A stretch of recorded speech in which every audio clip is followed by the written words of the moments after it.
जय हिंद दोस्तों, स्वागत है आप सभी लोगों का फिर से आज एक नए वीडियो में। ठीक, आज हम लोग पढ़ेंगे केंद्र राज्य संबंध के बारे में। क्या पढ़ेंगे? केंद्र राज्य संबंध के बारे में।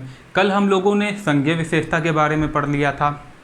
आज हम लोग देखेंगे कि संविधान ने जो हमारा केंद्र राज्य संबंध है, केंद्र और राज्यों के बीच जो शक्ति है उसका बंटवारा कैसे किया है। हमने पढ़ा था एक होती है सरकार चलाने की एकात्मक, मतलब देश की कुछ जो देश हैं उनमें जो है वो एकात्मक व्यवस्था अपनाई गई है शासन चलाने की, और कुछ देशों में संघीय विशेषता। ठीक, जहाँ जहाँ संघीय है वहाँ संविधान द्वारा जो है वो क्षेत्रीय शक्तियाँ और जो केंद्रीय शक्तियाँ हैं वो आपस में बांटी गई हैं सभी को।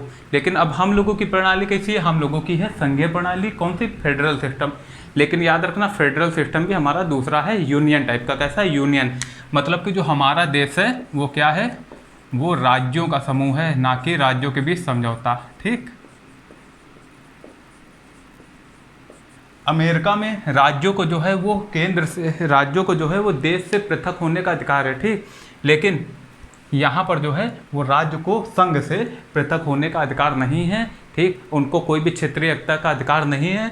यहाँ पर संसद जब चाहे उनके नाम में, सीमा में, किसी भी चीज़ में वो भी किस तरह से साधारण बहुमत के द्वारा, साधारण विधेयक के द्वारा परिवर्तन कर सकती है आराम से। ठीक, आज हम लोग पढ़ेंगे केंद्र राज्य संबंध में। सबसे पहले तो हम लोग जानेंगे कि जो केंद्र राज्य संबंध है वो कैसा हम लोगों का, वो जो है वो संघवाद की तरफ उन्मुख है।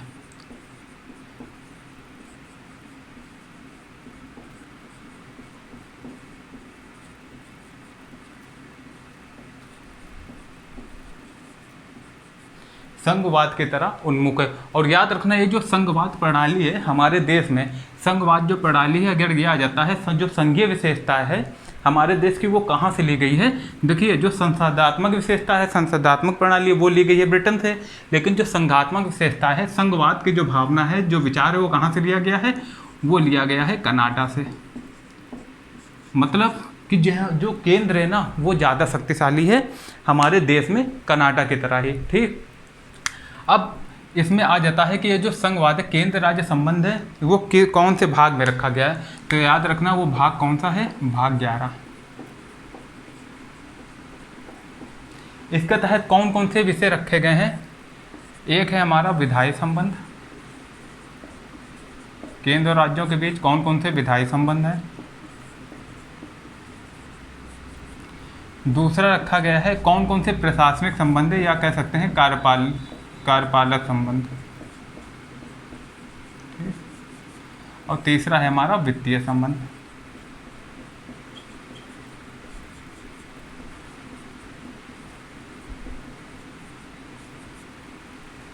और जो इन संबंध है, इन संबंधों को बांटने के लिए केंद्र और राज्य के बीच में, क्योंकि संविधान द्वारा बांटे गए हैं, 3 सूचियों की व्यवस्था की गई है। ठीक, तो वो सूची कौन कौन सी है? एक है हमारी संघ सूची,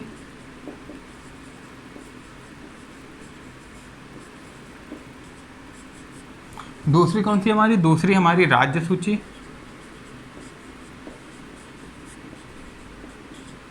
और तीसरी हमारी अवशिष्ट सूची, समवर्ती सूची। ठीक,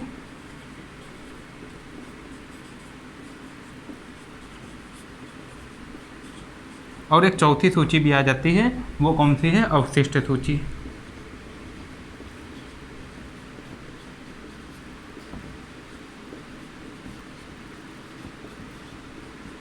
अब जो ये अवशिष्ट सूची है, जो संघ सूची है, उस पर जो कानून कौन बनाता है? उस पर बनाता है संघ। ठीक, उसमें कौन बनाता है? उसमें बनाता है संघ, या केंद्र या संसद कानून बनाती है।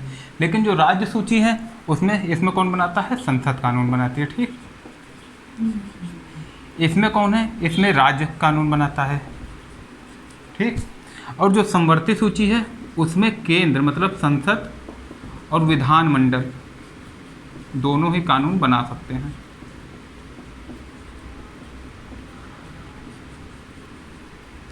अब जो अवशिष्ट सूची है वो किसके पक्ष में रखी गई है? वो सिर्फ केंद्र को दी गई है, यानी कि संसद को। संसद जो है वो इसमें कानून बनाएगी। ठीक, लेकिन एक चीज़ और याद रखना, समवर्ती सूची में अगर समवर्ती सूची में राज्य और केंद्र अगर दोनों कानून बना देते हैं, दोनों ही कानून बना देते हैं, तो किसका जो विधान है वो मान्य होगा। अगर इन दोनों के कानून में आपस में टकराव हो जाए तो किसका कानून मान्य होगा। तो याद रखना जो केंद्र है वो इसमें ऊपर है। कौन है? केंद्र जो है वो ऊपर है, वो ज़्यादा शक्तिशाली है, और राज्य जो है कम। केंद्र जो है वो ज़्यादा शक्तिशाली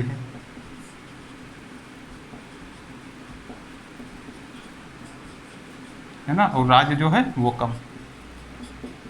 ठीक, इतना याद रखना। और जो अवशिष्ट सूची है वो जैसे कि कनाडा में जो अवशिष्ट सूची है वो केंद्र को दी गई हैं, ठीक। और अपितु जो अमेरिका है, अमेरिका में जो है वो अवशिष्ट सूचियाँ जो हैं वो राज्य में निहित की गई हैं। अवशिष्ट सूची में राज्य कानून बना सकते हैं। इसीलिए जो हमारी जो संघवाद की जो भूमिका, जो संघवाद का विचार है, जो संघात्मक विशेषता है, वो कहाँ से लिया गया है? वो कनाडा से लिया गया है। इसको आप लोग याद रखना, इस पर क्वेश्चन बन जाते हैं, ठीक। अब देखिए, अब हम लोग धीरे धीरे जो है, इतना आप लोग नोट कीजिए, धीरे धीरे हम लोग अब सबके बारे में जानेंगे कि क्या विधायी संबंध है, क्या प्रशासनिक संबंध है, और क्या वित्तीय संबंध है, ठीक। अब दोस्तों हम लोग देखेंगे कि जो विधायी संबंध है केंद्र और राज्य के बीच में, इनको किस किस तरह से बांटा गया है और किस किस तरह से इनकी शक्तियाँ आपस में बटी हुई हैं, किसको कहाँ पर ज़्यादा पावर है, कौन किसके क्षेत्र का अतिक्रमण कर सकता है, या कौन सी परिस्थितियों में जो केंद्र का कानून है वो राज्य पर हावी हो जाएगा और राज्य की नहीं चलेगी, ठीक। इन सब चारों ये जो चारों पॉइंट है, इनके तहत हम लोग इन सब बातों को अच्छे से समझेंगे। तो सबसे पहले है केंद्र व राज्य विधान के सीमांत क्षेत्र। तो भैया देखिए, केंद्रीय कानून कहाँ कहाँ लागू होगा। जो केंद्र का कानून है वो देश के किसी भी राज्य में, मतलब देश के क्षेत्र में, भारत के पूरे क्षेत्र में कहीं भी लागू होगा, ठीक। कहीं भी, भारत के क्षेत्र में राज्य भी आता है, ठीक। भारत के किसी भी क्षेत्र में लागू होगा।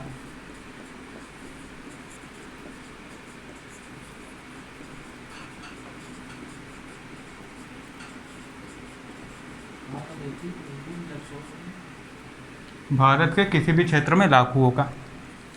अब दूसरा है, ये तो हो गया केंद्र का कानून, ठीक। केंद्र का या संसद का कह दें, जो संघ सूची वाला है। और जो दूसरा है राज्य का जो कानून है, राज्य सूची से संबंधित राज्य का जो कानून है वो राज्य में, ठीक, वो राज्य विधानमंडल में ही लागू होगा। राज्य विधानमंडल के बाहर कहीं भी नहीं लागू होगा जब तक कि बहुत ज़्यादा ही महत्वपूर्ण विषय ना हो, ठीक, तब तक, ठीक। और ये ज़बरदस्ती नहीं लागू होगा, ठीक। जब कोई राज्य चाहेगा वो खुद ही ये विषय लागू करवा लेगा। इसलिए जो राज्य का विषय है, राज्य का विषय ये सिर्फ और सिर्फ राज्य में लागू होगा, और जबकि जो केंद्र का विषय है वो पूरे देश में कहीं भी लागू हो सकता है। अब तीसरा आता है जो संसद है। संसद जो है कहीं भी, किसी भी क्षेत्र में, राज्य के किसी भी क्षेत्र में विधान बना सकती है। और जो राज्य है, मतलब राज्य सूची का अतिक्रमण करके नहीं, बहुत से कानून होते हैं जो राज्य में केंद्र की तरफ से सीधे लागू रहते हैं, ठीक। इसलिए वो जो कानून है वो सब किसके, वो कानून कौन बनाता है? वो संसद बनाती है। कौन बनाती है? संसद बनाती है, ठीक। ये बात आप लोग अच्छे से समझ गए। अब हम लोग पढ़ेंगे, ये तो हो गया इनका जो सीमांत क्षेत्र है वो कहाँ कहाँ है। अब दूसरा पढ़ेंगे विधायी विषयों का बंटवारा, तो जो कि हम लोगों ने पहले ही हल्का सा देखा था। ये जो विधायी विषयों का बंटवारा है वो 3 सूचियों के तहत जो है बांटा गया है, 4 सूचियों के तहत। एक है संघ सूची,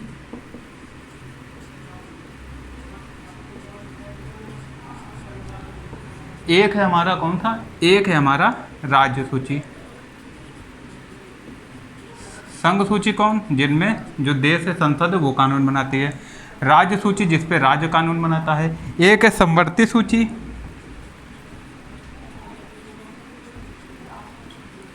जिस पे संघ और राज्य दोनों कानून बना सकते हैं। और चौथा है हमारा अवशिष्ट सूची। ये जो सूची है यूएसए में राज्य इस पर कानून बनाता है, लेकिन हमारा जो भारत का है वो संघात्मक जो प्रणाली है वो किससे ली गई है? वो ली गई है कनाडा से। तो अतः यहाँ जो अवशिष्ट सूचियाँ हैं, ठीक, वो कहाँ पर, अवशिष्ट सूची में ऐसे चीज़ें आती हैं जो आने वाले समय में, ठीक, आने वाले समय में जिस पर कानून बनाया जाए, जो ना ही राज्य या केंद्र अभी किसी में नहीं है, वो जितने भी अवशिष्ट चीज़ें हैं वो किस में शामिल होंगे? केंद्र में, ठीक। अब देखिए, ये भी याद रखना, इससे क्वेश्चन आ जाता है अभी जो है कि वो संघ सूची में टोटल कितने विषय हैं। तो याद रखना, जो पहले थे 97, ठीक, ये है मूलता और ये है वर्तमान। संघ सूची में जो मूलतः थे वो कितने विषय थे, वो थे 97 और इस समय कितने हैं 100 विषय। ठीक, राज्य सूची में मूलतः कितने विषय थे, राज्य सूची में मूलतः थे 66 विषय, जो कि अब कम हो गए हैं। ठीक, वो भी किस वजह से, समवर्ती सूची की वजह से। और अब इसमें कितने हैं 61 हैं। समवर्ती सूची में इसमें कितने हैं, पहले थे 47 और अब हो चुके हैं 52। तो आप लोग समझ सकते हैं राज्य सूची से उठ के यहाँ पर विषय आ गए हैं। और जो अवशिष्ट सूची है इनका अभी कोई हम लोग बाद में बात करेंगे। इतना आप लोग समझ गए। अब देखिए ये तो हो गया केंद्र व राज्य जो विधान है उसका सीमांत क्षेत्र हो गया, मतलब जो केंद्र वो भारत के किसी भी क्षेत्र में कानून बना सकती है। ठीक, हालांकि जैसे कुछ ऐसे क्षेत्र हैं जैसे अंडमान निकोबार द्वीप समूह हो गया है ना, दादरा नागर हवेली और दमन दीव, लद्दाख, ठीक, लक्षद्वीप, ऐसे जो केंद्र शासित प्रदेश हैं वो डायरेक्ट राष्ट्रपति के द्वारा शासित होते हैं। उनमें जो है केंद्र का कानून जो उसमें राष्ट्रपति ही कानून बनाता है, और जो राष्ट्रपति द्वारा जो बनाया विधान है वो संसद के बनाए किसी विधान की तरह ही मान्य होता है। हालांकि राष्ट्रपति का विधान ये भी कर सकता है कि अगर संसद का कोई विधान वहाँ पहले से लागू हो तो राष्ट्रपति उसे बदल सकता है या उसे अमान्य घोषित भी कर सकता है। इतना आप लोग याद रखना। अब जो ये संसद है, ठीक, संसद जो है ये राज्य में कहीं भी किसी भी जगह कानून बना सकती है और राज्य को निर्देश भी दे सकती है। ये हम लोग आगे पढ़ेंगे। ठीक, अब सबसे पहले हम लोग देखते हैं ये राज्य क्षेत्र में संसदीय विधान। ये दो चीज़ हम लोग देख लिया। अब हम लोग देखेंगे राज्य क्षेत्र में संसदीय विधान। आखिर राज्य के क्षेत्र में कब कब संसदीय विधान लागू हो सकता है, मतलब ये राज्य सूची पे कब कब जो है वो केंद्र जो है वो अपना शक्ति जो है वो हस्तांतरण कर लेगी किससे, राज्य से अपने पास। जब राज्यसभा में कोई प्रस्ताव, राज्यसभा कोई प्रस्ताव पारित कर दे, कौन, राज्यसभा जो है वो कोई प्रस्ताव पारित कर दे अगर, और ये प्रस्ताव जो है वो कैसे पारित होगा, 2/3 बहुमत से। कैसे, 2/3 बहुमत से। अगर राज्यसभा कोई प्रस्ताव पारित कर देता है 2/3 बहुमत से, तो जो है केंद्र जो है वो उस राज्य के उस विषय पर कानून बना सकती है। लेकिन याद रखना ये जो कानून है वो कितने साल के लिए रहेगा, 1 साल के लिए ही मान्य रहेगा, 1 साल के लिए।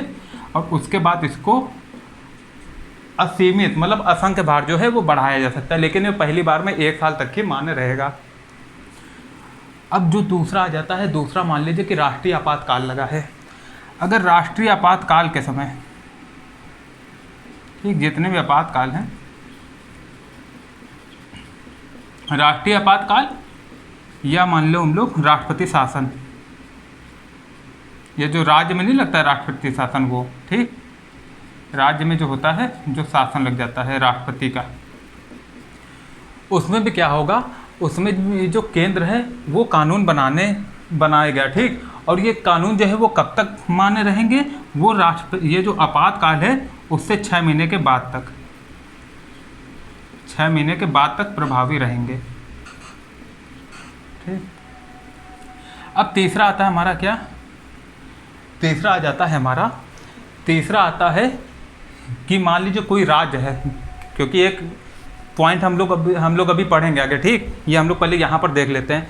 अगर 2 या 2 से अधिक राज्य केंद्र से ये अनुरोध करें या केंद्र से कहें कि आप जो है राज्य सूची के इस विषय पर कानून बनाएं, अगर 2 राज्य, एक राज्य नहीं मान्य होगा, ठीक, 2 राज्य, 2 या 2 से अधिक राज्य अगर कहते हैं कि इस विषय पर आप कानून बनाओ, तो केंद्र जो है वो कानून बनाएगा। और याद रखना, फिर वो जो विषय होगा वो राज्य सीधा केंद्र को दे देगी, और फिर वो राज्य जो है उस विषय पर कानून नहीं बना सकता। कुल मिला के आप ये समझ लीजिए, वो जो शक्ति है वो शक्ति राज्य जो है सीधा डायरेक्ट जो है वो किसको दे देता है, केंद्र को दे देता है। ठीक, राज्य कौन दे देता है, राज्य जो शक्ति है वो अपनी वो सीधा केंद्र को दे सकता है, केंद्र को दे देती है। और फिर जो राज्य है उस पर कानून जो है वो नहीं बना सकती, उस पर जो संसद है वही कानून बनाएगा। इसका एक उदाहरण क्या है, जो पर्यावरण, जो वन्य जीव संरक्षण अधिनियम था वो राज्य से नहीं संभल रहा था, वन्य जीव संरक्षण अधिनियम 1972, उसको राज्य ने केंद्र को दे दिया। अब राज्य उस पर कानून नहीं बना सकती, उस पर जो है वो केंद्र कानून बनाता है, और जो कि जरूरी भी है। अब देखिए राज्य विधान पर केंद्र का नियंत्रण और किस तरह से हो सकता है। राज्य विधान पर केंद्र का नियंत्रण ऐसे होता है कि मान लीजिए अगर राज्य कोई है, कोई भी राज्य अगर कोई विधेयक लाया है, कोई भी राज्य, तो उस विधेयक पर राष्ट्रपति जो है वो अपना वीटो लगा सकता है। ठीक, वीटो लगा सकता है। और दूसरी बात, जो राज्यपाल है वो उस विधेयक को राष्ट्रपति की संस्तुति के लिए उसको जो है वो रख सकता है। ठीक, ये आप लोग अच्छे से समझ गए, इतना याद रखना। अगर कोई राज्यपाल जो है राज्य द्वारा लाए कोई विधेयक को, राज्य द्वारा लाए गए किसी विधेयक को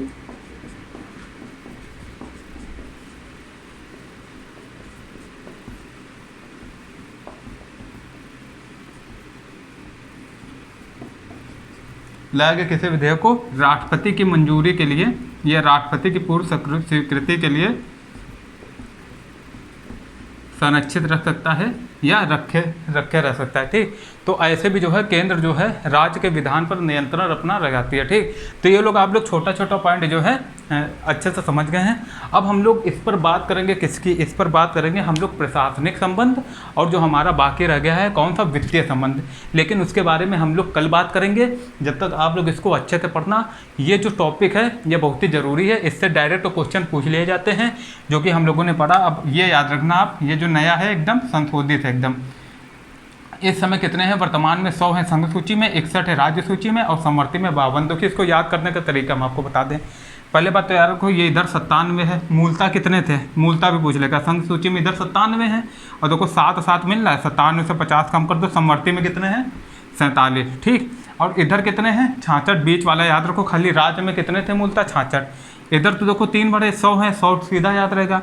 अब इधर तो इधर 66 से 5 कम हो गए और वही इधर 47 में 5 बढ़ गए। भैया राज्य में कम होगा तो वो कहाँ जाएगा, समवर्ती में तो चला जाएगा। राज्य के अंदर जहाँ दोनों के कानून है, राज्य से हट के जाएगा तो वही ना जहाँ राज्य है। तो याद रखना, पहले मूलता थे 97 संघ सूची में, अब हैं 100। ठीक, राज्य सूची में पहले थे 66, 5 कम हुए 61, और ये 61 कहाँ 61, और ये जो 5 कम हुए वो कहाँ चले गए, इसमें। पहले मतलब कि इसमें समवर्ती में 47 थे, अब इसमें कितने हो गए 52 हो गए। ठीक, ऐसा आप लोग इसको याद रखना। अब इसके आगे हम लोग कल आपसे मिलेंगे, इसके आगे हम लोग इसके बारे में पढ़ेंगे, प्रशासनिक और वित्तीय संबंध के बारे में। इस चैप्टर को अच्छे से पढ़ना जरूरी है। ठीक, कल आप लोग जरूर आना क्योंकि ये चैप्टर इंपॉर्टेंट है और प्रशासनिक और वित्तीय संबंध से भी डायरेक्ट क्वेश्चन पूछ लिए जाते हैं। फिर इसके बाद हम लोग पढ़ेंगे अंतर्राज्यीय संबंध, आपातकालीन प्रावधान। उसके बाद जब हम लोग अच्छे से पूरा समझ लेंगे फिर हम लोग चालू कर देंगे क्या, राष्ट्रपति से। ठीक, डायरेक्ट। तो तब तक के लिए आप लोग अच्छे से पढ़ते रहिए, खुश रहिए, सभी को खुश रखिए, नौकरी सबसे पहले पाइए और मोटिवेट रहना है। ठीक, समझ गए अच्छे से। ठीक, अब आप लोग इसको अच्छे से नोट कर लीजिए। धन्यवाद।